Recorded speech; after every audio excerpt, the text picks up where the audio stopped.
السلام علیکم ورحمۃ اللہ۔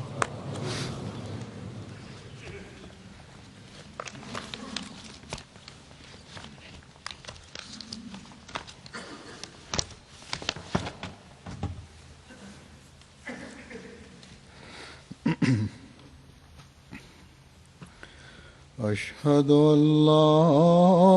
إله إلا الله وحده لا شريك له وأشهد أن محمدا عبده ورسوله أما بعد فأعوذ بالله من الشيطان الرجيم بسم الله الرحمن الرحيم الحمد لله رب العالمين الرحمن الرحيم مالك يوم الدين إياك نعبد وإياك نستعين اهدنا الصراط المستقيم صراط الذين أنعمت عليهم غير المغضوب عليهم ولا الضالين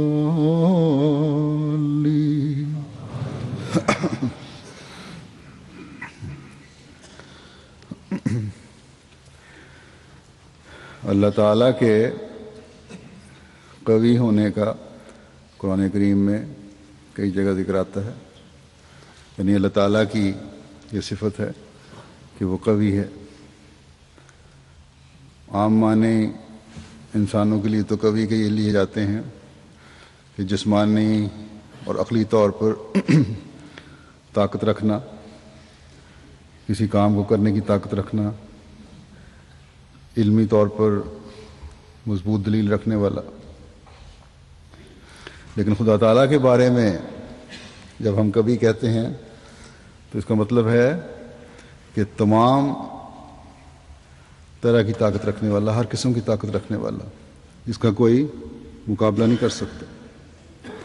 وہ سب طاقتوروں سے زیادہ طاقتور ہے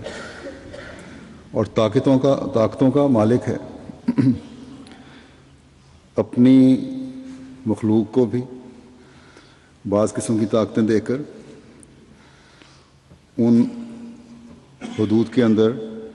انہیں قوی بنا دیتا ہے۔ قرآن کریم میں جیسا کہ میں نے کہا، خدا تعالیٰ نے اپنی صفت کا مختلف حوالوں سے ذکر فرمایا ہے، اور جہاں بھی ذکر فرمایا ہے یا تو تنبیہ کرتے ہوئے یا بد انجام سے ڈراتے ہوئے یا بد انجام کے بارے میں بتاتے ہوئے، یا ان لوگوں کے انجام کا ذکر ہے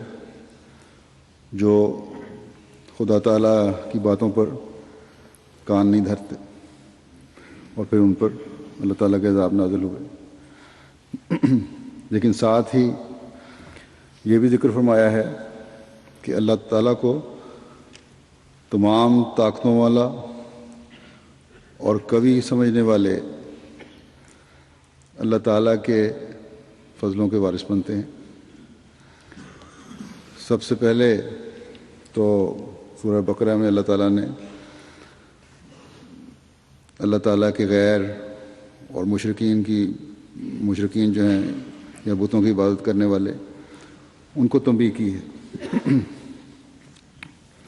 کہ یہ شرک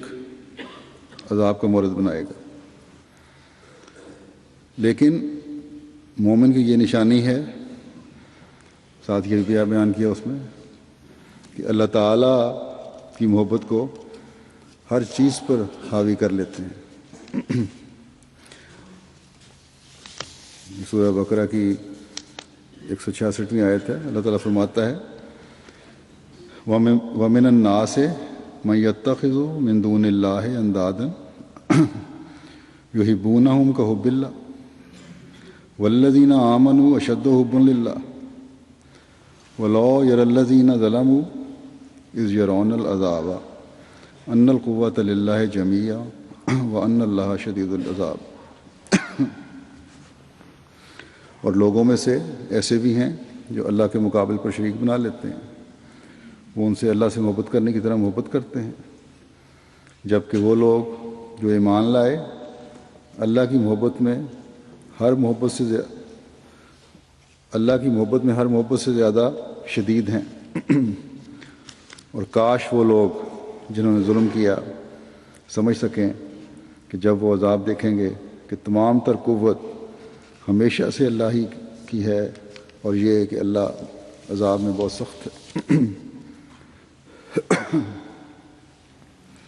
بس اس میں پہلی بات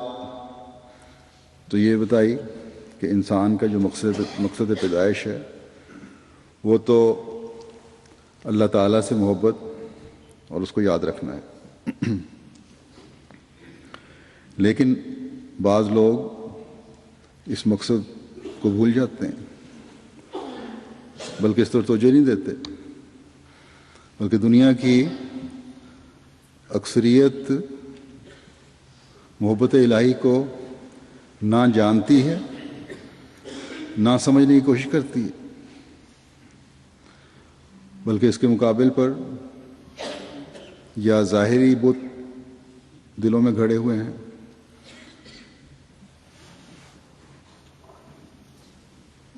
یا تو ظاہری بتوں کی پوجا کی جاتی ہے، یا بعض قسم کے بت دلوں میں کھڑے ہوئے ہیں، اور ان کی محبت ایسے لوگوں کے دلوں میں اتنی زیادہ گڑ جاتی ہے کہ اللہ تعالیٰ کی محبت کا تصور ہی نہیں رہتا. لیکن اس کے مقابلے پر حقیقی مومن اپنے دل میں اللہ تعالیٰ کی محبت سب محبتوں سے زیادہ شدید رکھتے ہیں. بس اس آیت میں جہاں خدا تعالیٰ سے دور ہٹے ہوئوں کو یہ وارننگ ہے کہ تم سمجھتے ہو کہ غیر اللہ سے محبت تمہیں کوئی فائدہ پہنچا سکتی ہے، تو یاد رکھو کہ وہ سب بے طاقت چیزیں ہیں، ان میں کوئی طاقت نہیں. اصلی طاقت اور قوت تو خدا تعالیٰ کو حاصل ہے، اور اللہ تعالیٰ نے دوسری جگہ فرمایا ہے کہ میں شرک کرنے والے کو کبھی معاف نہیں کروں گا. بس اس دنیا کی عارضی متاع تمہیں خدا تعالیٰ سے دور لے جا کر تمہیں تمہارے بد انجام کی طرف دھکیل رہی ہے. لیکن مومنوں کو بھی بتایا کہ اگر مومن ہونے کا دعویٰ ہے تو حقیقی مومن کی یہ تعریف ہے کہ اس کو خدا تعالیٰ سے محبت سب محبتوں سے زیادہ ہوتی ہے. اس کی محبت ہر قسم کی محبت پر حاوی ہوتی ہے، اور جو کچھ اسے دنیاوی اور اخروی انعامات ملنے ہیں وہ خدا تعالیٰ کی محبت کی وجہ سے ہی ملنے ہیں. اللہ تعالیٰ سے محبت پھر اللہ تعالیٰ کے پیاروں سے محبت کی طرف بھی رہنمائی کرتی ہے. بس ہمیشہ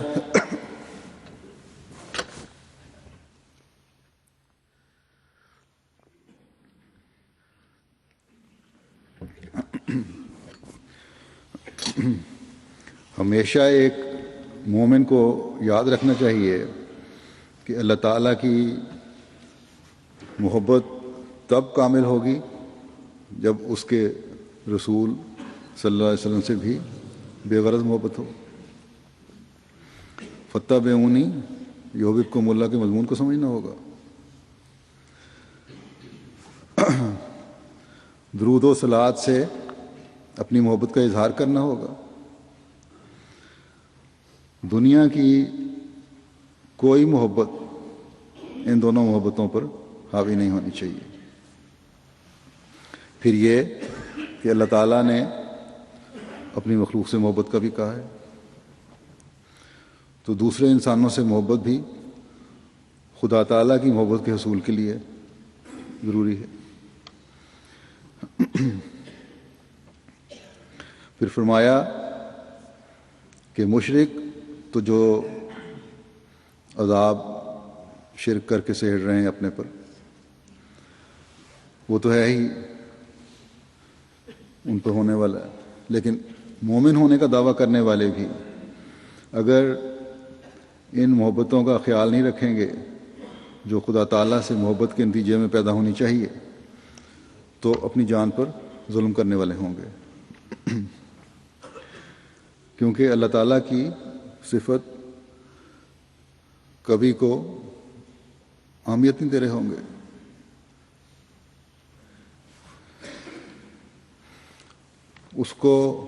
اس کا مقام نہیں دے رہے ہوں گے. اللہ تعالیٰ کی پکڑ جو ہے اس پر ایسے لوگوں کی نظر نہیں ہوتی. بس ایک مومن کو اپنی زندگی میں اپنا ہر قدم اپنے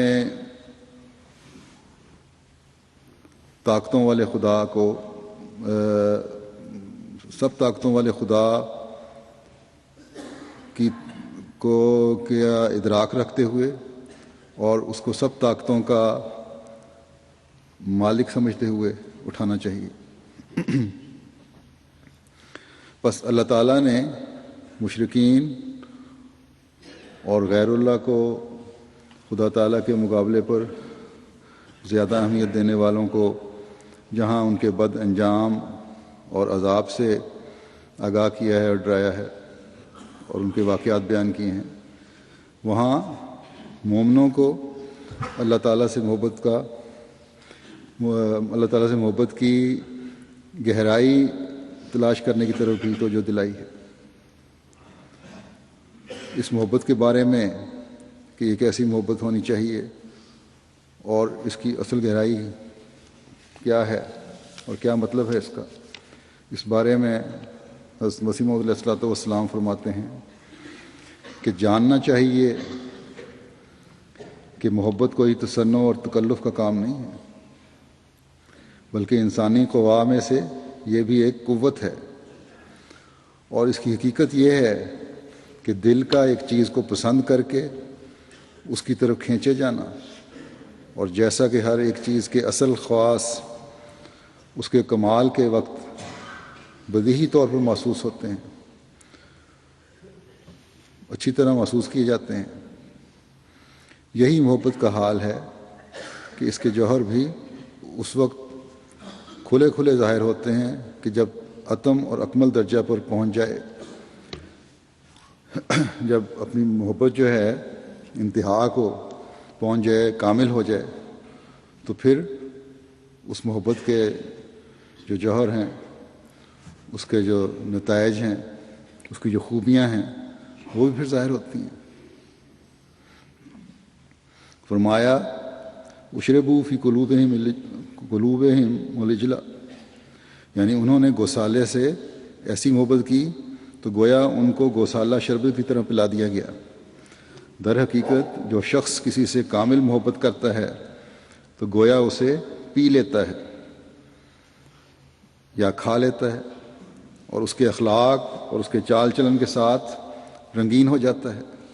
اور جس قدر زیادہ محبت ہوتی ہے اسی قدر انسان بالطبع اپنے محبوب کی صفات کی طرف کھینچا جاتا ہے، یہاں تک کہ اسی کا روپ ہو جاتا ہے جس سے وہ محبت کرتا ہے. یہی بھید ہے کہ جو شخص خدا سے محبت کرتا ہے وہ ذلی طور پر بقدر اپنی استعداد کے اس نور کو حاصل کر لیتا ہے جو خدا تعالیٰ کی ذات میں ہے، اور شیطان سے محبت کرنے والا وہ تاریکی کرنے والے وہ تاریکی حاصل کر لیتے ہیں جو شیطان میں ہے۔ فرمایا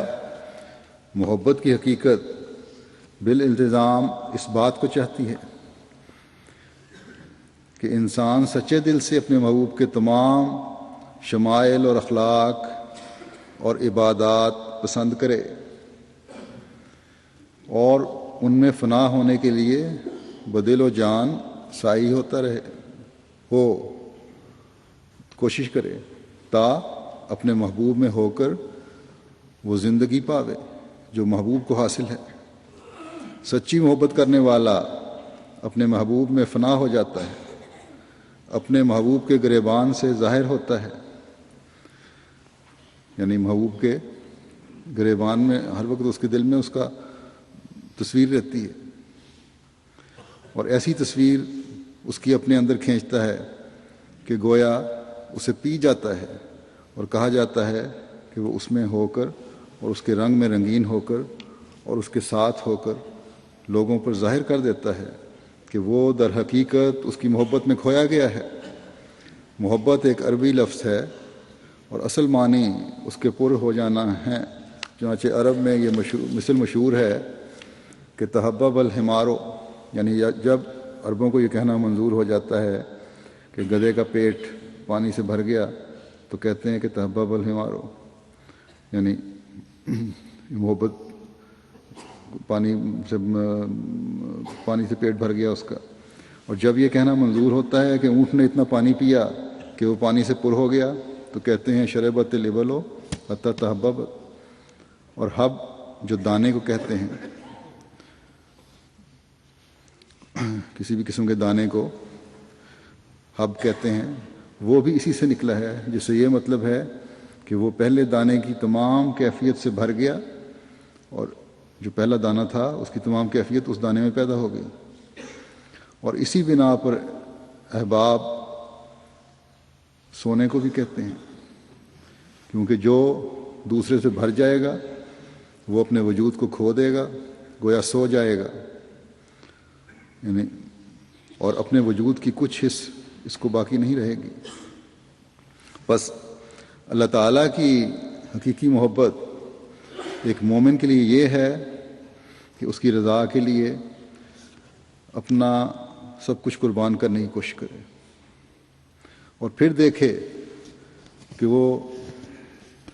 طاقتور خدا جو ہے، سب طاقتوں کا مالک خدا جو ہے، قوی خدا جو ہے، اس کے لیے کیا کچھ کرتا ہے۔ پھر اللہ تعالیٰ نے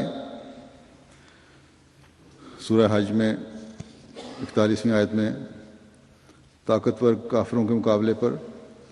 اپنے قوی ہونے کا ذکر کرتے ہوئے مومنوں کو تسلی دی ہے کہ اب کیونکہ ظلم کی انتہا ہو رہی ہے، اس لیے باوجود کمزور ہونے کے، باوجود تعداد میں تھوڑے ہونے کے، باوجود بے سر و سامان ہونے کے، تم ان کافروں سے جنگ کرو جو نہ صرف شرک میں انتہا کیے بیٹھے ہیں بلکہ ظلم کی بھی انتہا کر رہے ہیں۔ اب مذہب کی بقا کا سوال ہے، ورنہ ظلم جو ہیں بڑھتے چلے جائیں گے، اور اللہ کے شریک ٹھہرانے والے کسی مذہب کو بھی برداشت نہ کرتے ہوئے ظلم کا نشانہ بناتے چلے جائیں گے۔ جیسا کہ فرماتا ہے الذین اخرجوا من دیارہم بغیر حق الا ان یقولوا ربنا اللہ ولولا دفع اللہ الناس بعضهم ببعض لہدمت صوامع وبیع وصلوات ومساجد یذکر فیہا اسم اللہ کثیرا ولا ینصرن اللہ من ینصرہ ان اللہ لقوی عزیز،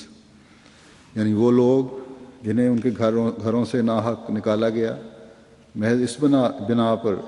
کہ وہ کہتے تھے کہ اللہ ہمارا رب ہے، اور اگر اللہ کی طرف سے لوگوں کا دفاع ان میں سے بعض کو بعض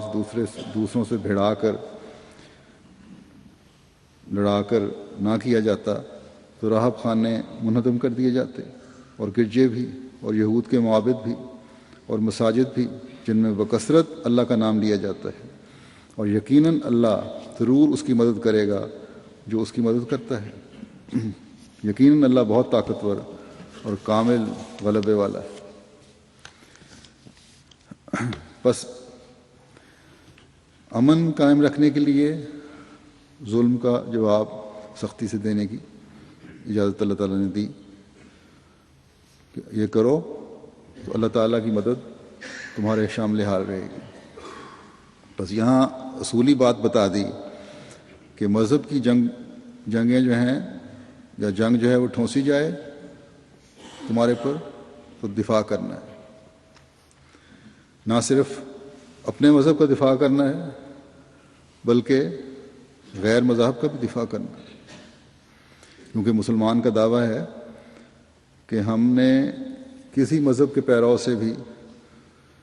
بزور بازو مذہب تبدیل نہیں کروانا، کیونکہ یہ اسلامی تعلیم کے خلاف ہے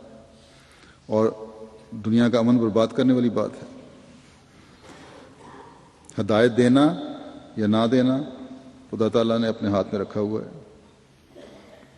ہاں، پیار سے، طریقے سے، حکمت سے تبلیغ کا فریضہ ایک مسلمان کو ادا کرنا چاہیے اور اس کے لیے ضروری ہے۔ پھر تیسری بات یہ ہے کہ اللہ تعالیٰ مذہبی جنگ میں مظلوم اور حق پر رہنے والے کی ضرور مدد کرتا ہے، اور اس زمانے میں اس وقت حضرت صلی اللہ علیہ وسلم کی زندگی میں جو ظلم ہو رہے تھے وہ مظلومیت کی انتہا تھی، وہ مسلمانوں کی حالت زار جو تھی مکے میں اس سے ہر وقت ظاہر ہو رہی تھی۔ مذہبی جنگیں ہجرت کے بعد اگر کسی سے کی جا رہی تھیں تو وہ مسلمانوں سے کی جا رہی تھیں۔ بس اللہ تعالیٰ نے اپنے وعدے کے مطابق اپنے قوی اور طاقتور ہونے کا ثبوت دیا، اور بے سر و سامان، تھوڑے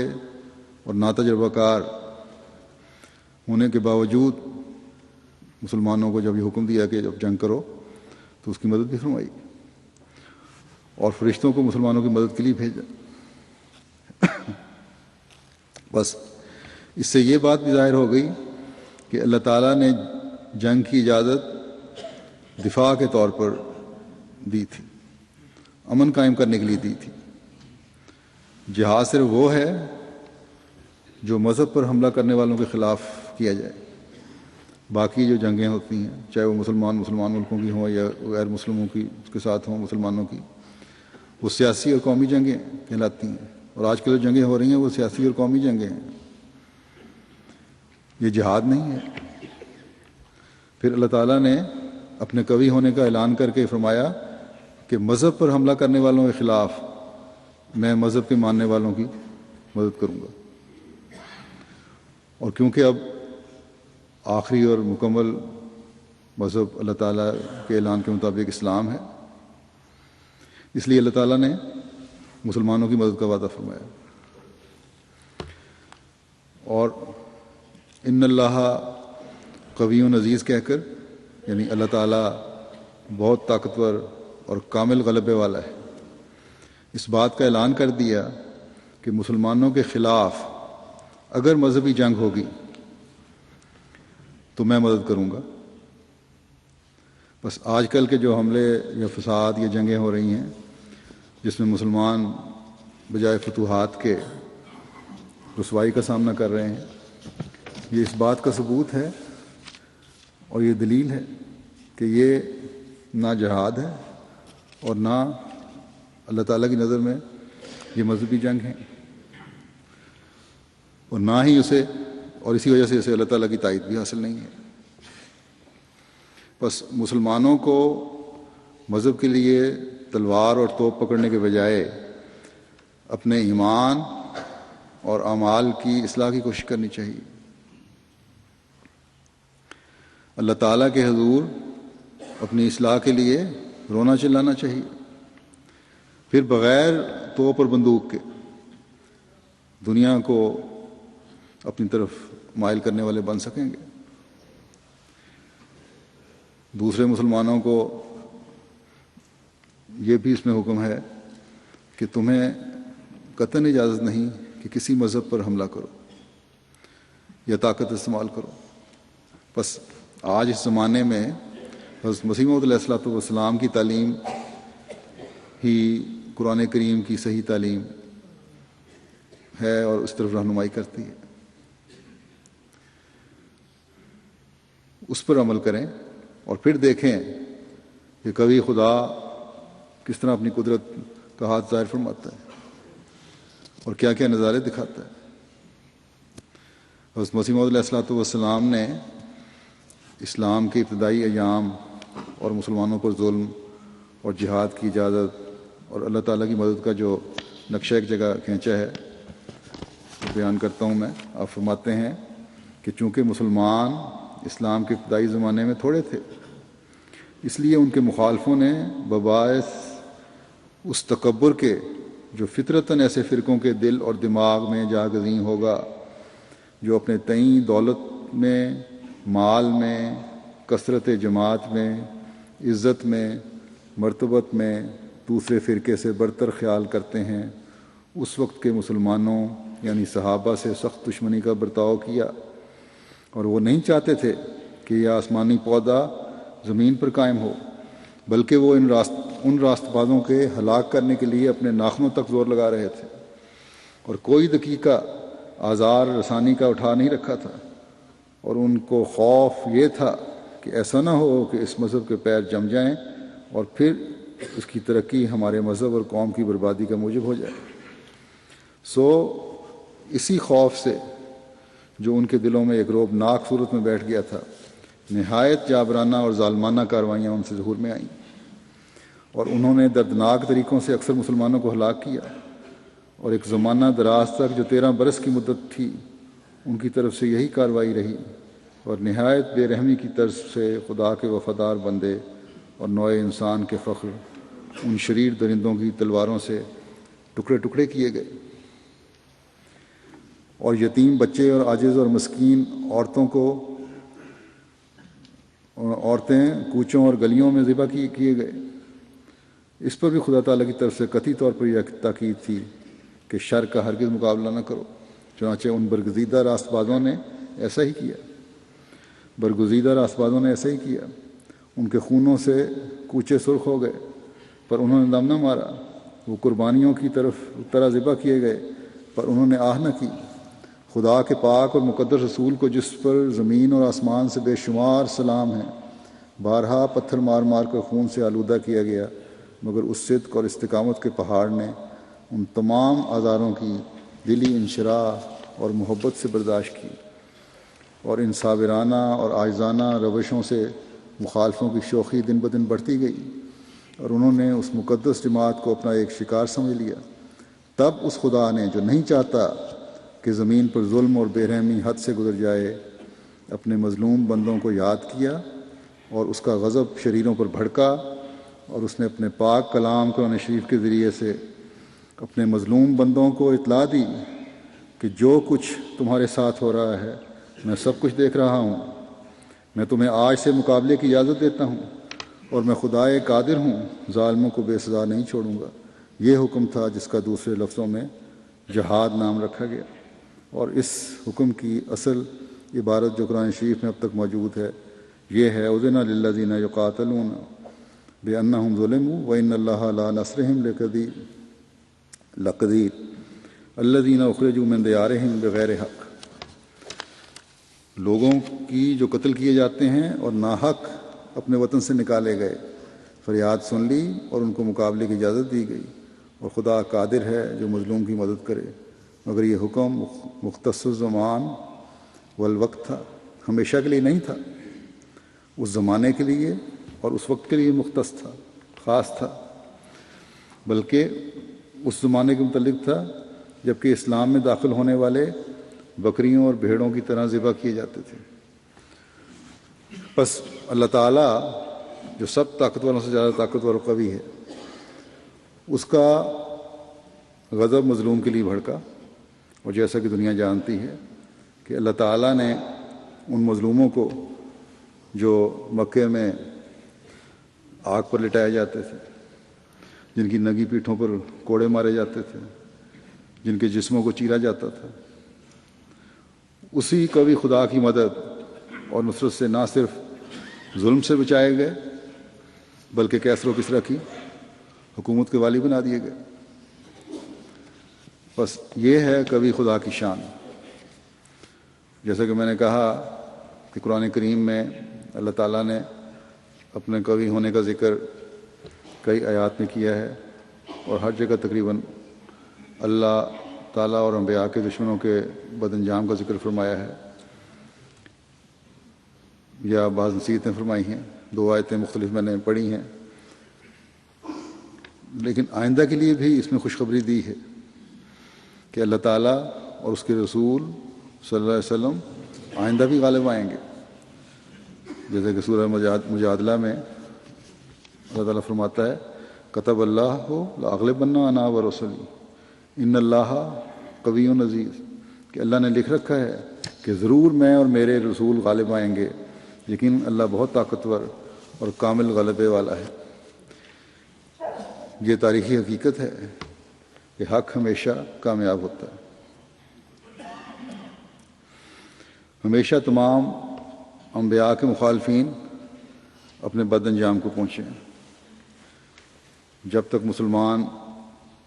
حق اسلام کی حقیقی تعلیم کے علمبردار رہے اور اس پر عمل کرنے والے بنے رہے، کامیابیاں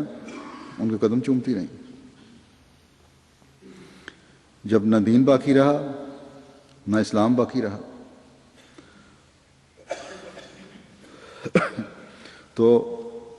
اپنی اپنی حکومتیں بچانے کی فکر میں سارے لگ گئے کہ کم از کم جو چھوٹی چھوٹی حکومتیں ہیں وہی بچ جائیں۔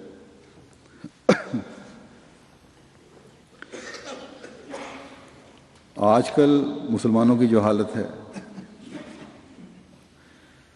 وہ ایسی تو نہیں جس کے متعلق کہا جا سکے کہ مسلمانوں کی بڑی شان و شوکت ہے۔ دوسرے لوگ ان کی اس شان کو دیکھ کر ان کی طرف رشک سے دیکھنے والے ہیں، یا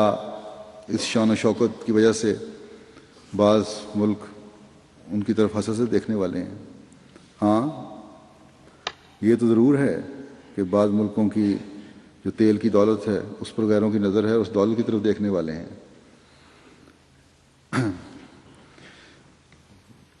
بلکہ مسلمان جو ہیں، دولت مند ترین ملک بھی اپنی بقا کے لیے غیر مسلموں کی طرف دیکھ رہا ہے۔ بس اس وقت بظاہر مسلمانوں کی نہ کوئی شان و شوکت ہے، نہ ہی ترقی کے آثار نظر آ رہے ہیں۔ ہاں، گراوٹ اور ذلت جو ہے وہ ہر اس شخص کو نظر آتا ہے جو اسلام کا درد رکھنے والا ہے۔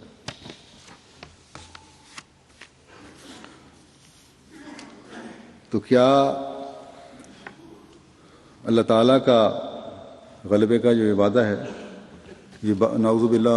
غلط ہو رہا ہے، یا اس غلبے کے وعدے کی مدت گزر چکی ہے؟ ایک وقت تک کے لیے تھا، یا اللہ تعالیٰ کے قوی ہونے کی صفت میں کوئی کمی آ گئی ہے؟ تو یہ ساری باتیں غلط ہیں۔ اللہ تعالیٰ کا وعدہ بھی سچا ہے، اسلام کا تا قیامت رہنے اور ترقی کرنے والا جو مذہب ہے اس کے بارے میں جو پیش گوئی ہے وہ بھی سچی ہے، اور اللہ تعالیٰ کی تمام صفات کی طرح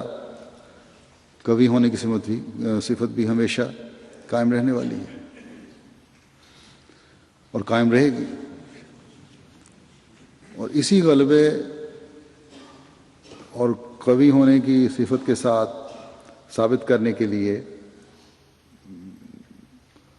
اس نے اس زمانے کے امام کا امام حضرت مسیح موعود علیہ السلام کو بنا کر بھیجا ہے، جنہیں خود بھی انہی الفاظ میں اللہ تعالیٰ نے الہام فرمایا تھا کہ کتب اللہ لاغلبن انا ورسولی۔ بس دین اسلام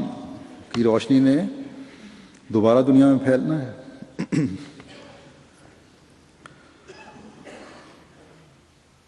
اور یہ دین مضبوطی کے ساتھ دنیا میں قائم ہونا ہے۔ اپنے قوی ہونے کے بارے میں بھی اور اس حوالے سے کہ آپ کی تائید و نصرت بھی اللہ تعالیٰ فرمائے گا، اس بارے میں بھی اللہ تعالیٰ نے حضرت مسیح موعود علیہ السلام کو کئی الہامات اطلاع دی، الہام کے ذریعے سے کئی جگہ مرتبہ۔ ایک جگہ فرماتا ہے اللہ تعالیٰ حضرت مسیح موعود علیہ السلام کو مخاطب کر کے کہ قوت الرحمن لعبید اللہ الصمد، یہ خدا کی قوت ہے کہ جو اپنے بندے کے لیے وہ غنی مطلق ظاہر کرے گا۔ پھر فرمایا انہ قوی عزیز، وہ قوی اور غالب ہے۔ پھر ایک جگہ فرماتا ہے ان ربی قوی قدیر انہ قوی عزیز، میرا رب زبردست قدرت والا ہے اور وہ قوی اور غالب ہے۔ حضرت مسیح علیہ السلام کا الہام ہے کہ میں اپنی چمکار دکھلاؤں گا، اپنی قدرت نمائی سے تجھ کو اٹھاؤں گا۔ دنیا میں ایک نذیر آیا پر دنیا نے اس کو قبول نہ کیا، لیکن خدا اسے قبول کرے گا اور بڑے زور آور حملوں سے اس کی سچائی ظاہر کرے گا۔ الفتنہ تو ہا ہونا فاصبر کما صبر اولو العزم، اس جگہ ایک فتنہ ہے سو اولو العزم نبیوں کی طرح صبر کر۔ فلما تجلی ربہ للجبل جعلہ دکا، جب خدا مشکلات کے پہاڑ پر تجلی کرے گا تو انہیں پاش پاش کر دے گا۔ قوت الرحمن لعبید اللہ الصمد، یہ خدا کی قوت ہے کہ جو اپنے بندے کے لیے وہ غنی مطلق ظاہر کرے گا۔ مقام لا تترقى العبد فیہ بسعی الاعمال، یعنی عبداللہ الصمد ہونا ایک مقام ہے کہ جو بطری کے محبت خاص عطا ہوتا ہے، کوششوں سے حاصل نہیں ہو سکتا۔ یہ اللہ تعالیٰ کا مقام جو ہے، اللہ تعالیٰ کا بندہ بننا جو بے نیاز ہے، یہ ایک ایسا مقام ہے جو اللہ تعالیٰ کی ایک خاص عطا ہے، اور خاص عطا اسی وقت ہوتی ہے جب بندہ اللہ تعالیٰ کی طرف بڑھتا ہے۔ لیکن پھر بھی یہ عطا اللہ تعالیٰ کی عطا ہی ہے، انعام جو ہے اللہ تعالیٰ کا انعام ہے، اس کوشش سے عطا نہیں ہوتا۔ لیکن بہرحال اس سے اللہ تعالیٰ کا ایک سے بندے کا تعلق ظاہر ہوتا ہے، جس کی وجہ سے اللہ تعالیٰ وہ اپنی طرف سے عطا کو فرماتا ہے۔ حضرت مسیح علیہ السلام فرماتے ہیں مجھے اللہ جل شانہ نے یہ خوشخبری بھی دی ہے کہ وہ بعض عمراء اور ملوک کو بھی ہمارے گروہ میں داخل کرے گا، اور مجھے اس نے فرمایا کہ میں تجھے برکت پر برکت دوں گا، یہاں تک کہ بادشاہ تیرے کپڑوں سے برکت ڈھونڈیں گے۔ فرمایا کہ یہ برکت ڈھونڈنے والے بیت میں داخل ہوں گے، اور ان کے بیت میں داخل ہونے سے گویا سلطنت بھی اس قوم کی ہوگی، یعنی جب بادشاہ داخل ہوں گے تو قومیں بھی داخل ہوں گی۔ پھر مجھے کشفی رنگ میں وہ بادشاہ دکھائے گئے، وہ گھوڑوں پر سوار تھے اور 6-7 سے کم نہ تھے۔ بس یہ کوئی خوش فہمیاں نہیں ہیں، بلکہ یہ اس خدا کا وعدہ ہے جو قوی ہے، جو سب طاقتوں والا ہے، اور ہمیشہ اپنے انبیاء سے کیے گئے وعدے پورے کرتا آیا ہے، اور آج تک بے انتہا وعدے ہم پورے ہوتے دیکھ بھی رہے ہیں، دیکھ چکے ہیں۔ ہماری مظلومیت کی حالت کو دیکھ کر جو بعض ملکوں اور خاص طور پر اسلامی ملکوں میں ہے، یا ہمارے اپنے ملک پاکستان میں بھی ہے، دنیا یہ سمجھے گی کہ کسی دیوانے کی بڑھ ہے، یہ لوگ باتیں کرتے ہیں، لیکن ہمیشہ دنیا نے یہی سمجھا ہے، اور خدا تعالیٰ کی تقدیر ہمیشہ ہی غالب آئی ہے۔ مسیح علیہ السلام فرماتے ہیں یہ خدا تعالیٰ کی سنت ہے اور جب سے کہ اس نے انسان کو زمین میں پیدا کیا ہمیشہ اس سنت کو وہ ظاہر کرتا رہا ہے کہ وہ اپنے نبیوں اور رسولوں کی مدد کرتا ہے اور ان کو غلبہ دیتا ہے، جیسا کہ وہ فرماتا ہے کتب اللہ لاغلبن انا ورسلی۔ اور غلبہ سے مراد یہ ہے کہ جیسا کہ رسولوں اور نبیوں کا یہ منشا ہوتا ہے کہ خدا کی حجت زمین پہ پوری ہو جائے اور اس کا مقابلہ کوئی نہ کر سکے، اسی طرح خدا تعالیٰ قوی نشانوں کے ساتھ ان کی سچائی ظاہر کر دیتا ہے۔ یہ غلبہ کا مطلب یہ ہے کہ حجت زمین پہ پوری ہو جائے، کوئی آگے دلیل نہ قائم کر سکے اور پیغام پہنچ جائے۔ اور جس راست بازی کو دنیا میں پھیلانا چاہتا ہے اس کی تخم ریزی انہی کے ہاتھ سے کر دیتا ہے، یعنی جو سچائی انبیاء لے کر آتے ہیں ان کا بیج جو ہے وہ انبیاء کے ذریعے سے پھیلا دیتا ہے، لیکن اس کی پوری تکمیل ان کے ہاتھ سے نہیں کرتا، بلکہ ایسے وقت میں ان کو وفات دے کر جو بظاہر ایک ناکامی کا خوف اپنے ساتھ رکھتا ہے، مخالفوں کو ہنسی اور ٹھٹھے اور تان اور تشنیع کا موقع دے دیتا ہے، اور جب وہ ہنسی ٹھٹھا کر چکتے ہیں تو پھر ایک دوسرا ہاتھ اپنی قدرت کا دکھاتا ہے اور ایسے اسباب پیدا کر دیتا ہے جن کے ذریعے سے وہ مقاصد جو کسی قدر ناتمام رہ گئے تھے اپنے کمال کو پہنچتے ہیں۔ یہ الوصیت میں حضرت صلی اللہ علیہ وسلم نے فرمایا ہے۔ بس اس دوسری قدرت میں کتنی جلدی ہم نے اس غلبے کا مشاہدہ کرنا ہے، اس کا انحصار ہمارے اللہ تعالیٰ سے تعلق، اس سے محبت، اس کے رسول صلی اللہ علیہ وسلم سے محبت اور اس کی مخلوق کی ادائیگی، حقوق کی ادائیگی سے۔ حضرت مسیح علیہ الصلوۃ والسلام کی جگہ فرماتے ہیں کہ من کانا للہ کان اللہ لہ، خدا تعالیٰ کبھی کسی صادق سے بے وفائی نہیں کرتا، ساری دنیا بھی اس کی دشمن ہو اور اس سے عداوت کرے تو اس کا کوئی گزان نہیں پہنچا سکتی، اس کی دشمن ہو اور اسے عداوت کرے تو اس کو کوئی گزان نہیں پہنچا سکتی۔ خدا بڑی طاقت اور قدرت والا ہے اور انسان ایمان کی قوت کے ساتھ اس کی حفاظت کے نیچے آتا ہے اور اس کی قدرتوں اور طاقتوں کے عجائبات دیکھتا ہے، پھر اس پر کوئی ذلت نہ آوے گی۔ یاد رکھو خدا تعالیٰ زبردست پر بھی زبردست ہے، یاد رکھو خدا تعالیٰ زبردست پر بھی زبردست ہے، بلکہ اپنے امر پر بھی غالب ہے۔ سچے دل سے نمازیں پڑھو اور دعاؤں میں لگے رہو اور اپنے سب رشتہ داروں اور عزیزوں کو یہی تعلیم دو، پورے طور پر خدا کی طرف ہو کر کوئی نقصان نہیں اٹھاتا، پورے طور پر خدا کی طرف ہو کر کوئی نقصان نہیں اٹھاتا۔ خدا کی طرف ہو جاؤ، کوئی نقصان نہیں کبھی نہیں پہنچ سکتا۔ نقصان کی اصل جڑ گناہ ہے۔ اللہ کرے کہ ہم ہمیشہ اللہ تعالیٰ کے کامل وفاداروں میں رہیں، ہر گناہ سے بچنے والے ہوں اور اللہ تعالیٰ کی محبت کی آگ ہر احمدی اپنے دل میں اس شدت سے بھڑکائے کہ تمام آلودگیاں جل کر خاک ہو جائیں، راکھ ہو جائیں، اور پھر ہم دنیا کو وہ نظارہ دکھائیں جس کے دکھانے کے لیے کہ ہمارے دل میں تمنا اور آرزو ہے۔ اللہ کرے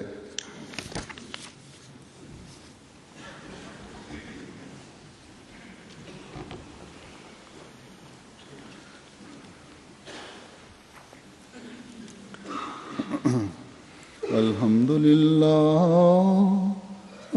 للہ نحمده ونستعینه ونستغفره ونؤمن به ونتوکل علیہ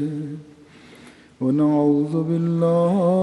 من شرور انفسنا ومن سیئات اعمالنا من يهده الله فلا مضل له ومن يضلل فلا هادي له ونشهد أن لا إله إلا الله ونشهد أن محمدا عبده ورسوله عباد الله رحمكم الله إن الله يأمر بالعدل والإحسان وإيتاء ذي القربى وينهى عن الفحشاء والمنكر والبغي يعظكم لعلكم تذكرون اذكروا الله يذكركم وادعوه يستجب لكم ولذكر الله أكبر.